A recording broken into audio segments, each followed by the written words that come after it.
And I had a knife in my locker, and I was bound and determined if anyone tried it, I was going to take care of this problem because it was my right to stand up for myself. Former Mommy student Ilana Martins recalls the day she brought a weapon to school nearly 20 years ago. Like so many of us, Martins' initial reaction to the shooting in Florida, shock and sadness. But in recent weeks, as more local threats have surfaced, she felt compelled to speak up about what she thinks is the real problem. Just sit there and, thoughts and prayers, and we do this vicious circle, we forget about it, and then it happens again, and it's, thank God it wasn't my kids, and thoughts and prayers again, and we don't want to discuss anything or find out what the real problem is. In the weeks following another mass school shooting and subsequent threats across the country, we've all heard arguments about reforming gun control, tightening school security, even arming teachers. Ilana Martins says the real issue is deeper. Each and every one of us with a problem.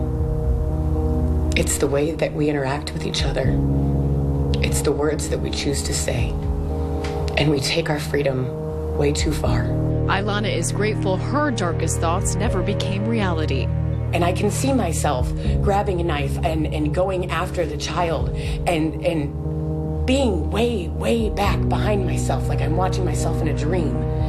And wanting to reach out and grab myself because I'm a kind person. I am a hippie, if you will. I don't care. I am a kind person. I don't resolve things that way. But I was ready to kill him. And in that moment, nothing else seemed more justified for the way that I had been treated. For many, a yearbook is filled with cherished memories, a rite of passage. But for Ilana, these pages are filled with pain.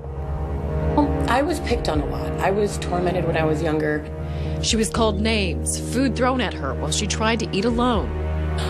Yearly, I would probably have at least a dozen notes that were slipped into my locker or my book bag telling me that I should just commit suicide, that it was the best option for me. I didn't deserve to live. No one wanted to see me. No one wanted to have to deal with me. Ilana was in a vicious cycle of depression and weight gain. I was too fat to be a normal person. I was equivalent to 3 people is what they used to say.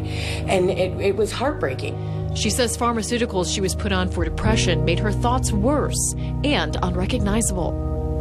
But I'd cry and I'd eat and I'd cry and I'd eat, and then they put me on drugs, and then I wanted everyone to pay.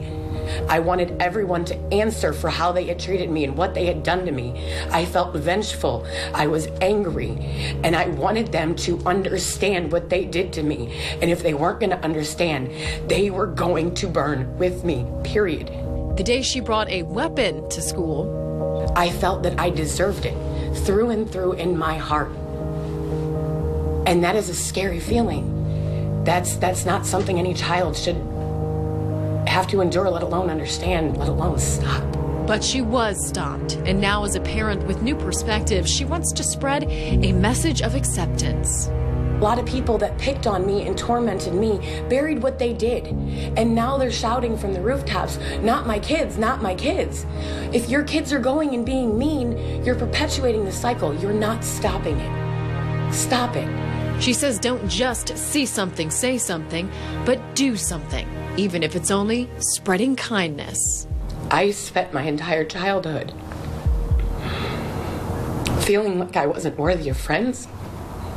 I wasn't worthy of love, and I wasn't worthy of protection. We have to learn to accept others for who they are, because if we don't, we're going to destroy each other. We are only playing into the hands of the destruction and the division, from government down to our children. Nothing sacred anymore. She's very well spoken, and it's just one person's perspective, though, on school threats and violence, not necessarily what happened in these other mass shooting cases, but it's an interesting Right, but a very strong message, I think, and obviously a very personal. This is somebody who lived it, all right? They're not just telling you what they witnessed elsewhere. They were in the middle of it, and they're sharing those very powerful words for all of us. And a lot of this relates to bullying, so if you want more information on school bullying, we have a resource page on our website, WTOL.com. Just click on Too Strong for Bullies. That's under the News tab. There is